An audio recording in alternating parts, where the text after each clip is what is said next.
I mean, it was a fun experience. You know, it's fun to say that I did it. Will I ever go on a dating show again? Maybe I'd be open to Love is Blind. Maybe, but probably not.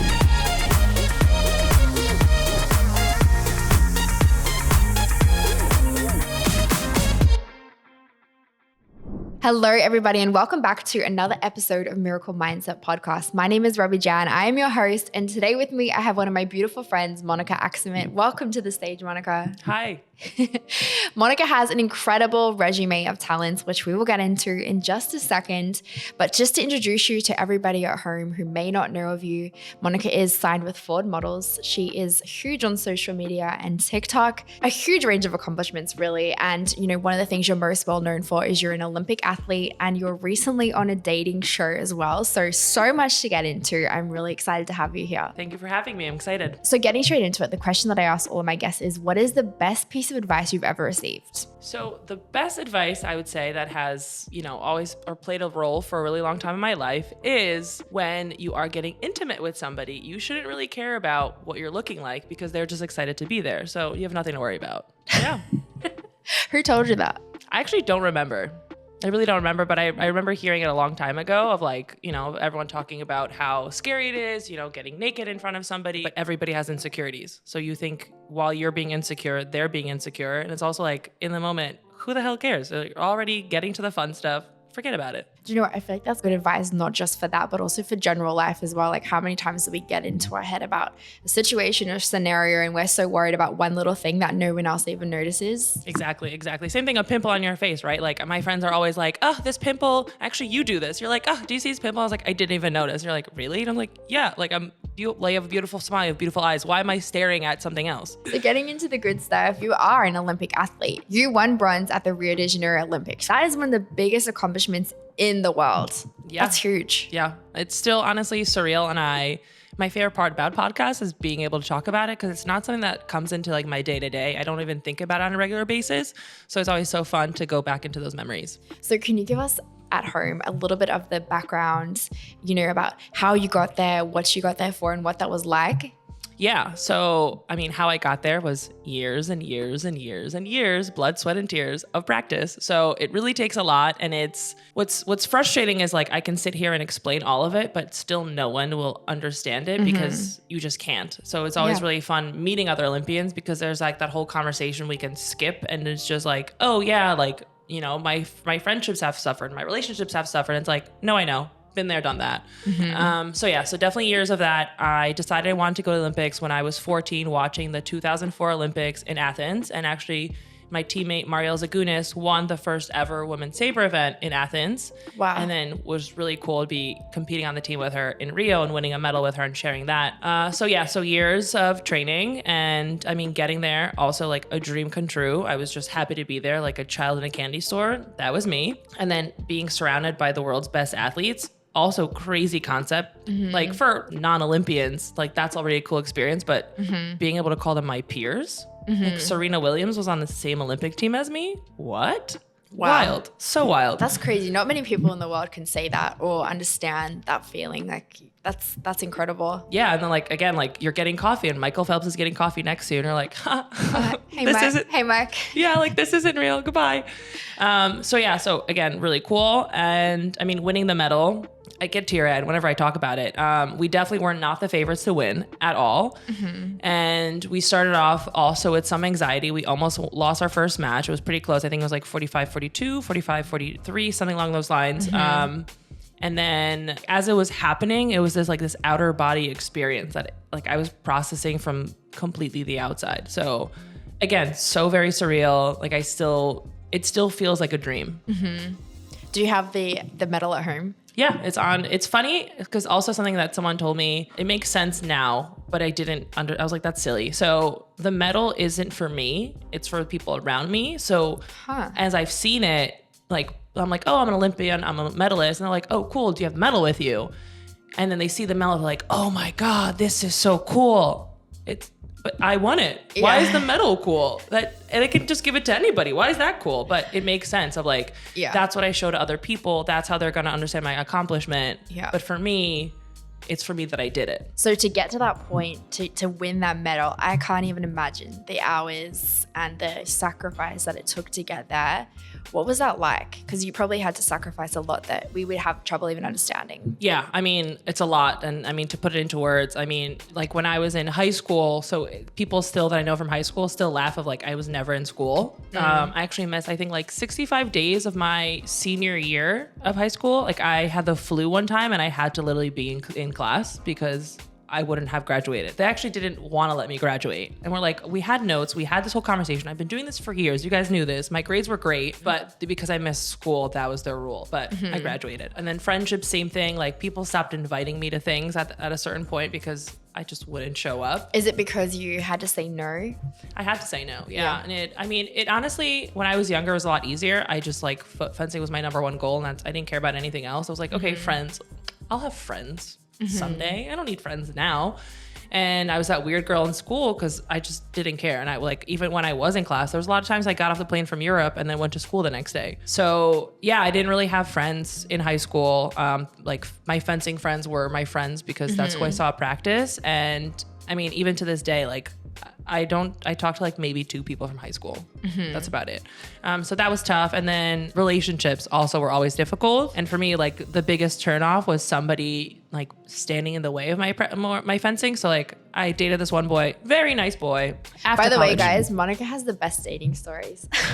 I feel like we need to do a whole episode on the podcast just on your dating stories because they're so good. You need a book. We might need to do more than one episode. Yeah. But yeah. I'm like, Mom, don't listen to this episode. Yeah, literally. I'm down to do it. It's always fun going back on those crazy stories. But yeah, so I dated a really nice boy after college. And I mean, he was just like, you know, nice, solid, whatever, kind of bland. You know, you need some excitement. But again, nice boy. And I remember it was like Saturday morning, I went to get breakfast with him and I had to go to practice. And he's like, do you need to go to practice? Like, why don't you stay and hang out with me?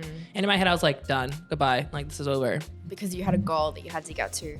Yeah, for me, it's like I need somebody or I want, like, I don't know, my friends or my relationship with my family to be like, you know, yeah, we can have fun, but also help me stay grounded and support me and push me versus like holding me back. So that's always been like a thing that, I don't know, I had a really good friend. We're actually unfortunately no longer friends, but she bought me concert tickets for my birthday. And then I would have had to skip practice. And at first I said yes. And then I kind of always was like, you know, I don't want to do something and I don't qualify. And then I'm like, God damn, like that one practice. I regret it. Exactly. So I was like, you know what? I'm really going to change my mind. I'll pay you back. And she's like, don't worry about it. Yeah. She literally put the tickets on StubHub and then showed up at my house the next day. So a good friend. A really great friend, yeah. That whole situation, having to say no to stuff at such a young age, you know, that diligence to just stick to a goal, was that because you already knew that you wanted to be in the Olympics? Was that your goal from the start? Or you just said, I want to be the best I can be. Nothing's going to stop me. I think when I was younger, it was I just loved it. And they would like, I love things where I have to personally be motivated, which a lot of people don't like that, but I love that self-motivation. I mean, don't get me wrong. It's definitely difficult most days, but like, I know whatever I put into it, I'm going to get out of it. And that already motivates me. So when I was younger, it was definitely that I wanted to be the best that I could be, but the Olympics didn't really seem like they were on my radar. And then when I was 14, I don't know what made me think they were on the radar, but I decided that that's what I was going to do. And like, that became my goal. So what did that whole point of your life, what did that teach you? What did you take out of that as an Olympian? Now, what did you, like, you've walked away, you've got the medal. What changed in your mindset after that? I don't know if necessarily it's like a thing that taught me. I guess it's a lesson.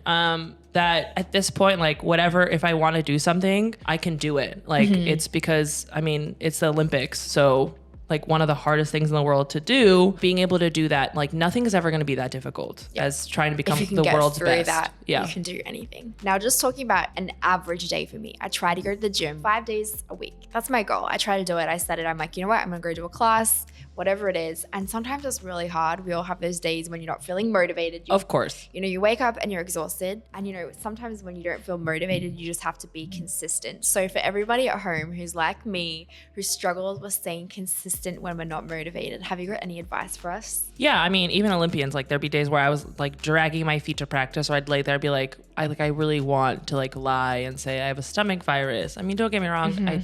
I did take days off here and there, and I did have to say that excuse because my coach would kill me otherwise.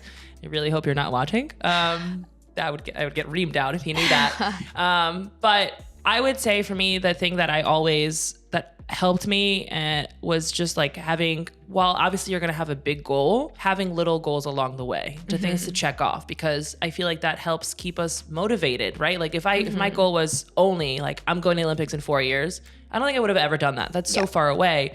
But having, like, okay, like this training camp, like I want to be able to do this thing by this training camp, or I want to improve my footwork by this World Cup or whatever, like having little goals along the way. Achievable. Yeah, exactly. Is going to help you. Goals. Yeah. But also like, be kind to yourself. Like you're not going to feel your best. It's okay to take a day off, but be like, okay, I'm taking today off, but that means that I'm going the next 3 days afterwards. Yes, I like it. It's good advice to have achievable goals that you can just kind of tick off, and it's not as daunting, it's not as overwhelming. So for everyone at home who's listening to this, and for myself as well, that might just be, all right, this week I'm going to do this. I'm just going to go for a walk. If I'm not doing a full workout, I'm just going to move my body for 10 minutes. Something that is achievable.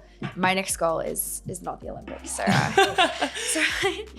I'm like, I just want to go for a 10-minute walk today. I mean, that's already doing something than like laying in bed, right? So like you're still on a win, you're still doing something active, and it's a lot about being like habit. So it's difficult working out. I don't know. I actually had a toxic trait where I actually have a fractured vertebrae. I don't know if you know this, because I overtrained, because I remember my personal trainer once was like, oh, like, planning out my schedule. And he's like, well, which day do you want off? And I was like, what? And he's like, which day do you want off? And I was like, I don't want a day off. And he's like, Monica, you have to have a day off. And I was like, I don't want it. I don't want it. I feel lazy. Like it's obviously like I think it was definitely toxic. But I wanted to be the best. I wanted to be making an Olympic team. So I knew I had to be active. I knew my body had to be ready. So taking days off, you should do it, because you could break your back, or you could, I don't know, like break something else. Who knows? You get burned out. Yeah, you or burned out. Burned out or drained, and you hit a low, and then it's harder to come up from that place. So for anybody who's wanting to get their motivation back, do you have any advice about where to start? That's a tough one, and I've also always struggled with that. But I guess give yourself maybe a timeline. Like you are gonna have bad days. You are gonna have bad, I don't know, months. Like here and there I've also struggled, but be like, okay, I'm going to feel sorry for myself for this week or these 2 weeks. Like, take a look inward and be like, how much time do I think I need? And be like, okay. And then I'm going to stop. I'm going to, I've taken my time to feel sorry for myself, to be sad. And I'm going to start like changing. I'm going to start doing positive things and like start seeing friends, but it's okay to have those bad moments. So going back to the Olympics, when you walked away, you had this medal, like what did it feel like after that? Did you keep training straight away? Did you take some time off to rest? How did you know what you wanted to do after that achievement? So I definitely took time off, because I found out that my vertebrae was fractured right before the Olympics. So it was Memorial Day weekend. Like right beforehand that I found out that it was fractured, and they told me to take 6 to 8 weeks off. And I was like, yeah, sounds good. Totally. We're leaving for the Olympics, I think like July 31st or something at that point. And I was like, yeah, totally not taking a break. So I wore a back brace. I was taking Tylenol on a regular basis, crying through practice because it hurt, but like there was no way I was taking a break. So I did take a break after the Olympics, which actually I don't know how you'd be able to get back into training anyway, because like media is on a frenzy. Like everyone wants to talk to you. You're doing interviews, which is really fun, especially coming from a niche sport that no one really cares about. So I took off. We came back, end of August. I went back to my first World Cup in December. So I took some time off. Do you miss it now? Because I know you're not currently doing fencing right now. Yes. I mean, it has its positives and negatives. And I think anything that you get deeper into, like from the outside, always seems really, really fun until you're dealing with the actual problems that come involved. So there's aspects I definitely miss, like the sport itself, but then the politics that are involved with it, very happy to be away from them. Yes, that's a lot. I mean, I think there's politics with every single sport, right? Yes, is what I've unfortunately learned. And I've learned that every single sport is corrupt, which is great. Right? Like that's the thing that you think that isn't corrupt, but on the higher level, every single one of them. I don't know too much about that, so I won't comment on that. Don't want to start a scandal over here. But did you find that after you had this accomplishment under your belt, do you feel like people started treating you differently at all? I think so. I think you kind of have a different level of respect that comes with it. But to be fair, I don't really talk about it. Like if I talk to somebody, like even during Fashion Week now, like I wore the necklace because I knew I'm not going to start the conversation. People are like, oh, what do you do? I'm like, oh, I'm a content creator. Because I don't want somebody talking to me just because I'm an Olympian, because that is like a different level. Like I want someone talking to me because they actually find me interesting and not because of this thing that I did. Yeah, an achievement. Yeah. So it's great that you can kind of separate that from you have this identity which is you, and then you have this accomplishment as well. You know, so I think that's really important. Yeah, so many times I caught myself in that for so long when I moved to the US and I walked away from dentistry. Like people are like, what do you do? I'm like, this is like I felt like I had to tell them because that was like what I kind of identified as. Like dentistry was my life. So like kind of letting that go it was really hard. That is a hard one. I don't know if it's necessarily like letting go. Like it's definitely still a part of me, but I don't want that being like, you know, the only like my redeeming quality of like, you know, that's my personality. Like Monica's Olympian. No, I want more than that. But like, yeah, I did it. For me, I felt like it was more an ego thing because I'm like, if people don't like, that was my accomplishment. If they think I'm just doing social media, they may see me a different way and blah, blah, blah. The street cred. It's ego. Yeah, I understand. The street cred. Yeah. So moving on, you have recently, when I say recently, I think it was about 6 months ago now, you did a dating show. Yeah. Wow. Actually, we filmed it a year ago, at this point, but it aired 6 months ago. Yeah. Reality TV, I know I have a few friends that have done it. They have told me the stories are wild. What was that experience like for you going on a dating show on TV? And I mean, is it something you regret doing? Is it something you loved? Like, what are your thoughts on that? It's a love-hate relationship, I would think. I think my biggest regret is that they lied to me, which actually happens to a lot of people on reality TV. Who, the producers? Yeah, or like the casting team. Producers also were part of it, but basically, and I've heard this from other people, I think they said the same thing about Love is Blind, or someone recently said it. I don't remember what reality show or which friend, whatever, that basically like they say like, oh, it's like about no drama. Like it's about actually finding love. And I was like, okay, well, I mean, I really don't want to go on like Bachelor because it's all about drama. And like, that's just not what I vibe with. And that's not the message I want to put out to younger girls. I want to be athletes. And they're like, no, it's all about finding love. And I was like, okay, I believe you. And my mom actually pushed me the most. So I'm a little upset. Do it or not do it? My mom was like, it's going to be great for your social media. And I was like, that's not why I'm going. Yeah. Like I actually want to find love. And she's like, anyways, followers. And I'm like, who are you? Like my Polish mother, who are you? But which was funny. I mean, it was a fun experience. You know, it's fun to say that I did it. Will I ever go on a dating show again? Maybe I'd be open to Love is Blind. Maybe. But probably not. I think it scarred me, but like a lot of it is really, really fake. Like we know it, but I didn't know how fake it is. It's that bad. Yeah. I mean, like maybe 3 people were actually on it to find love. Could you sniff through it? Like, could you tell like who had good intentions and who didn't? Yeah. Yeah. It was pretty obvious. But they thought like it wasn't obvious. And then also some people were just like openly being like, I'm not here to find love. Like, I'm here to like have fun. They said that? Yeah. You know what? I feel like the truth is I mean, obviously I'm in a really happy relationship, so I don't want to go on a dating show, but I think I'm too sensitive to go on any type of reality TV. I think it would be hard. And I also think I'm a little sarcastic, so it may come off as mean if it's not mean. I don't know. Yeah, I mean, I'm sarcastic, so I understand, but I'm also really sensitive, so that didn't really come into play. I don't know. It's a really weird concept because it really drags you into it, and like I left, and like neither of the men are my type at all. They have nothing that I'm looking for. Like, couldn't be farther from my type, but I thought I had a crush on one of them. Like, I came back from like a one-on-one, and I was like, wait, this works. Like, I am catching feelings, and I left, and I was like, I'm a joke. Like, what was I thinking? And like, I looked at like his photos, and I looked at like his feed, and I was like, what was I thinking? Like, the man hunts for fun. Like, he unalives animals. That's not my style at all, but I was attracted to him. You were surrounded by it. Somehow. Isn't that crazy? I think, you know, like going back to like real life, so many times we're in this situation and it feels like it's the be all and end all, and we're overwhelmed by it. And then if you actually take a step back, you're like, okay, this is actually okay. Like, we can get through this. Yeah. Like, it's not as bad as I think. Mm-hmm. And the focus that I'm giving that doesn't have to be focused on just that thing. Like, there's a lot of positives. Yep, exactly. Yeah. I've definitely caught myself doing that in real life. Like, so many times feeling overwhelmed when I don't have to feel like that. So you've given us a lot of advice about what to do when you're not feeling that determination, when you're not feeling motivated. My next question for you is actually, what do you do when you feel like something's too scary? You know, for those people who are wanting to take a step in their career, who are wanting to move or get into a sport or become an athlete or whatever it is, what advice have you got for us? So, I mean, mine now is that I'm an Olympian. I mean, if I could do that, I can do anything. Not everyone can say that, but leading me into, so what I've always done at like starting as an athlete, and I don't remember if I read this in a book or someone, I don't remember where it came from, but I always like coming up to a match that I was really nervous about, I would list the accomplishments that I had, right? And with all the years that I continued doing that, the list would go on, so I would have more to say. But like even so simple of like, I've been working my butt off at practice, I'm ready. Or, you know, like I've been preparing for this career Like I went to school for it. I'm ready. I've interned already. I'm ready. So just finding something in that field that's gonna like give you that little confidence boost. Let's be honest, everyone's terrified when they're trying a new thing. Even walking into a new, I don't know, like gym facility for me is terrifying. I don't know where the locker room is. I don't know where the bathroom is. But I'm like, okay, I've been to many gyms before. I'll figure it out. So just finding like a little thing that you can be like, okay, well, I've done this before. Like this isn't like completely brand new or like it's not that scary.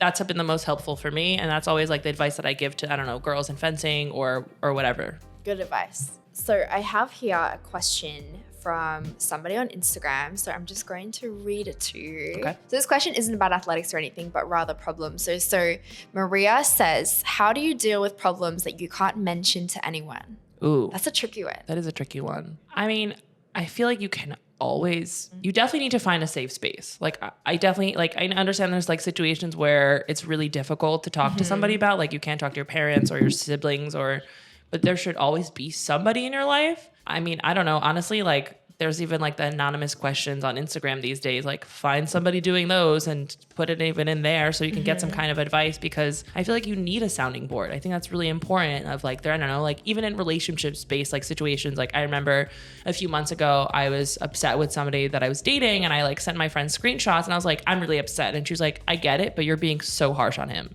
I was like, wait, really? And she's like, yeah, like you're definitely allowed to be mad, but he's responding in a very positive way. He's listening to you. Like you're being very harsh. And I was like, oh, okay. Like I didn't think of this in like from that other direction. So yeah, I would like, if you really, really don't have anybody to use as a sounding board, I would literally just go into social media of people doing the anonymous questions or create like a fake account and like, I don't know, like your favorite influencer that you really vibe with and you really trust their opinion, ask a question on there. I mean, if you trust the person that much, you shouldn't even have to create an account. But if it is something like really personal, like right. I definitely understand that. But I think, that's awesome advice. Like having someone who you can go to for genuinely good advice and who will keep you accountable, not just be a yes man and tell you what it is that you want to hear, but actually keep you accountable and pull you up sometimes when you need to get pulled up. Yeah. And that's the kind of friends that I always look for. Like if I have a friend, like, I don't know, like my favorite test, which like, okay, you shouldn't test people, but I feel like have you tested sometimes? Me? Not yet. But like even going to a store, I remember like being a teenager and trying on a dress and I looked awful in it. Awful, truly awful. It just was not the dress for me. And I came out and this girl was like, oh my God, I've never seen you look better. And I was like, you're not my friend. Get out of here. Like, I don't know. I've always been the friend of like someone comes out, they're like, do I look good? I'm like, I've seen you look better. Like you're like, you don't look awful, but like I've definitely seen you look better. Someone who's going to help like, you. Like we're not like, not every dress, like, okay, you look amazing in everything, but I'm sure there's things you don't look amazing in. And like, I'm not going to be like, oh, Robbi, you look great. No, Robbi, look at all the other things you've worn. This is not the same level. So it's just simple as that. And that goes back to being honest, right? Right. Like someone who can, be there in the good times and the bad times, but then also keep you accountable too. Exactly. That's really big. Yeah. Well, look, thank you so much for sitting down with me. I really appreciate you. My pleasure. And I know everybody is going to have loved hearing from you and all of this advice. I'm definitely feeling a little bit more motivated to get back into my routine. We're going for a workout right now. We are. Tomorrow. But look, thank you so much. I'm going to link her social media below if you want to check her out. She has incredibly funny content and relatable content, also very motivational over on her social media. And her DMs are always open if you want to message her at all. So thank you so much for sitting down with us. Thank you for having me. Love you very much. And guys, don't forget to like, comment, and subscribe. And I will see you guys next week.